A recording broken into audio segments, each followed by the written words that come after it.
welcome back to my channel. If you're new here, my name is Tally and welcome. Today I'm going to be talking about my very first bullet journal. I'm going to do like a flip through so you can see all the pages that I've got set up. I've been doing this since July, I think, so it's been quite a while and I've kind of really settled into it now, so I thought I'd show you how I set up my pages in case this gives you any inspiration if you are starting a bullet journal or if you want to change things up a little bit. So I really hope you enjoy. So here is my bullet journal. I've got the bright yellow one because I thought it was really cool and like sunshiny. It's the bog standard kind of bullet journal that everyone gets. I'm not even going to try and pronounce the name, but I will put it like here so you can read it, and I'll put a link in the description to where I bought it from. So I will go straight in and open up to the first page. Here's the contents that comes already printed into it. I've not really been using this, and then I'll flick onto the next page. This is a postcard that I got from Summer in the City because you can see up there I made a mistake on the very first page and I was like, no, I want it to be perfect, so I stuck this nice postcard over it.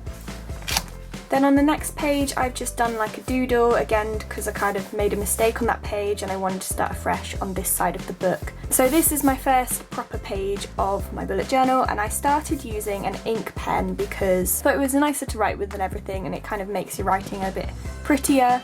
But I found that the ink did come through onto the next page, so I've covered this page up as well because the ink came through like so much. So then after that I've used just a black biro. So this is a list of books to read, films to see and cafes to try, because I'm always seeing books or adverts for movies or cafes and things when I'm out and about, and I'm like, right, need to try that, and I always forget what I've said I needed to try, so this is the place to write them down. So I've already mentioned this page where I've covered up with stickers and this nice postcard because the ink came through. These are stickers that have got bits of maps on them. I believe they were from Waterstones. And here we are onto my first month. I started this in July on the 23rd, as you can see, so I thought I'd do a little spread for July just to try it out.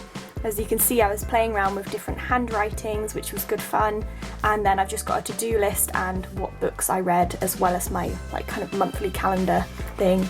Now we're straight into August, and again I've gone with the bog standard what's going on in the month kind of calendar style, and then here I've got my first tracker. So the things I track are going to sleep before 11, bringing my own lunch to work or just not paying for lunch at work, doing exercise, uploading onto YouTube, Instagram and Twitter. And I find this really useful, tracking things, not because I'm like trying to improve or anything, it's just interesting to see how often I do things. And then I filled up the empty space here with another postcard. So here we are still in August. I've got my kind of achievements of the month, which I've found really useful to write down just to kind of remind me how I'm doing and things like that. I've got the books that I read and my favourites for my August favourites video. And we're still in August. I've got a to-do list, like a general month to-do list, some video ideas and my first weekly spread. Throughout the rest of my journal you'll notice I haven't really done many other weekly spreads because my calendar at work, where I am during the week, is all online, so I just use my phone for during the week, and then on weekends when I would use a spread I just have like separate to-do lists. So this is a weekly spread, and you can see I went to Summer in the City that week, which is very exciting. I have another weekly here. Like you can see it's quite bare, like I don't really do much, and then on the weekend I've got a full-on to-do list. So now we're in September. I decided to do this kind of cover page because I wanted to start the month on this side of the page so I could have the calendar and the tracker like on opposite pages. So I did a nice simple design, again playing around with handwriting. My handwriting isn't that nice, so I was trying to make it look pretty and everything. I was kind of copying some lettering off Google images that I found. So again we've just got a monthly spread here of what's been going on and a tracker. The crosses on my own lunch thing are days when I didn't need to bring lunch, or you know, weekends and things when I wasn't at work, and you can see there's a huge line here of crosses because that was during Freshers Week, so lunch was provided at work, so I didn't need to buy lunch. And then at the bottom here you can also see I've got a plan with me column because that was when I was doing a plan with me challenge, which is one of the challenges that's hosted by Bohoberry on Instagram. It's meant to be a daily challenge where you upload a picture and there's prompts for every day, but I did not do it very well that month. To be fair, I did pick a really bad month to start doing it on because September was so busy for me. And then I've got a monthly to-do list here.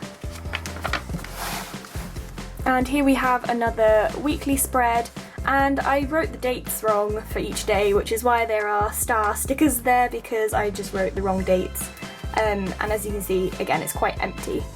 So moving on to October, I decided to do another kind of cover page so that I start on the right page, and I quite enjoyed doing these like flowery autumnal designs, had fun with that. And now we're into the October monthly spread. I simplified it down a little bit, which was nice, so there's not as many lines going on, it's easier to draw. And onto the tracker again, and I've kind of stuck with the same kind of floral design, which I quite like. Here in the space below my tracker, I decided to put my to-do list, books read, and my achievements to kind of condense it down into less pages. Like in my August one, it took up like 3 pages with everything, but I decided to condense it down a little bit, which was nice. And I've also, in the exercise part of my tracker, rather than colouring in the boxes, I decided to draw around the box and write inside what it was I did, like yoga and swimming and stuff like that, just so that I can keep track of it a bit more. Moving on, this is my first capsule wardrobe spread, because this is when I started my capsule wardrobe. So I wrote down every item that was in my capsule wardrobe, and then the dates across the top. I started it on the 10th, so it's not a full month. And then I colour in when I wore each item, just like a tracker. And then these R's along the side is the items that I removed at the end of the month when I did a little review of it. Now we are into November. Again, I've gone even simpler with my monthly spread. There's less lines going on and I prefer it. I really like the handwriting that I had going on this month. Like I'm really enjoying this kind of font of writing. Onto my tracker, you can see that I changed my sleep before 11 to sleep before 11:30, because if I go back to September, there's like none coloured in there, and October, yeah, again 2 times I went to sleep before 11. So changed it to 11:30 to give myself a bit more leeway, and there's a couple more times, but still it's not that good, so I need to work on that. And then I've also added in Instagram story, because I got really into Instagram stories this month, so I was tracking when I put something on my Instagram story as well as Instagram posts, and you can see I do my Instagram story a lot more often than I do Instagram posts. And then here I've got my to-do, books read, and achievements kind of in a line along here, which I think looks much neater. So I've really been enjoying how I set it out this month, and I think I'm going to kind of stick with this format for a little while at least anyway. This is, well, was my capsule wardrobe for November. As you can see, I originally set it out like I had it before, so I would have written all my items of clothes down here and then the months along the top. But then I changed my mind before November actually started and decided I wanted to do it this way up, so that rather than colouring in the boxes for each day of what I wore, I'm just going to do a tally chart next to each item of clothing of how many times I wore it during the month, because I'm not using it to see what clothes I wear with each other, it's just to see how many times I wear an item of clothes and whether it's worth keeping it in. So I decided to do it this way up, but then it got really messy and I kind of ruined the line here, so I decided just to ignore this page and move on and set it up a bit later. So here we have some to-do lists, my videos for November ideas, my autumn favourites, some to-do lists for a weekend and that specific day. Doing this rather than doing weekly spreads I found is much easier. And then this is the first time I've done this kind of page. This is how am I doing, because I found that in October I wasn't feeling that great, so I wanted to kind of write down how I've been feeling each day and kind of to try and see if there's any correlation, see if there's anything it coincides with. So I've decided to make this spread starting on here, and then it continues where I just write down a couple of sentences of how I felt that day and like key things that happened, so I can look back and kind of see how I was doing, and then filled up this space with a nice postcard as well. So that was really good, and I'm pleased that I managed to stick to it and write something in every day, so that was nice. Here we are onto my actual capsule wardrobe for November, how I did it in the kind of list format with the tally charts on each side. I much prefer doing it this way round, and again the items that I removed at the end of the month here. This is another to-do list for a weekend, so that went well. I crossed off quite a lot of these, so it was a good weekend. And then this is just an idea for a video of kind of reviewing some breakfast places in Newcastle, so that's going to be fun. Hopefully I will get round to filming that. And you can see here is where I made a mistake as well when I was writing breakfast, so I covered it up with a cup of tea.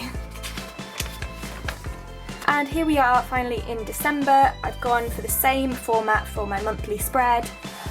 Same format for my tracker with the to do books read and achievements in a row. Same format for my capsule wardrobe, and this time I've managed to get it all in one line because I've got less items of clothing this time, so they fitted all in one side, which is nice.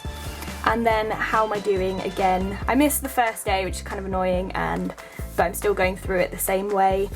And then after that, this is just the rest of the month all ready for writing down how I'm feeling. So that was everything that I've got in my planner. If you have any questions about how I do my spreads or anything at all, if you have any suggestions of pages I've missed out that might be interesting, please let me know in the comments below. I've really been enjoying doing this bullet journal. I'm a huge stationery snob. I love planners and everything. So when I started my current job and all of the diaries and everything was online, I was heartbroken. But I love how flexible bullet journaling is in that you don't need to fill out every day. You can do lists, you can change up how it looks, and I've been really enjoying playing with different layouts and how I like things to look, basically, which has been lovely. I've really enjoyed making this video as well, so if you would like to see more bullet journal related videos, again, please comment below and let me know. I'd love to do some more like monthly planners and where I'm actually drawing out my monthly spreads and everything. So yeah, let me know if that's something you'd be interested in. Thank you so much for watching this video and supporting my channel. Please give it a like if you've liked it, and you can watch my last video here, and make sure you subscribe by clicking on my face right here. I'll see you next Sunday, guys. Bye.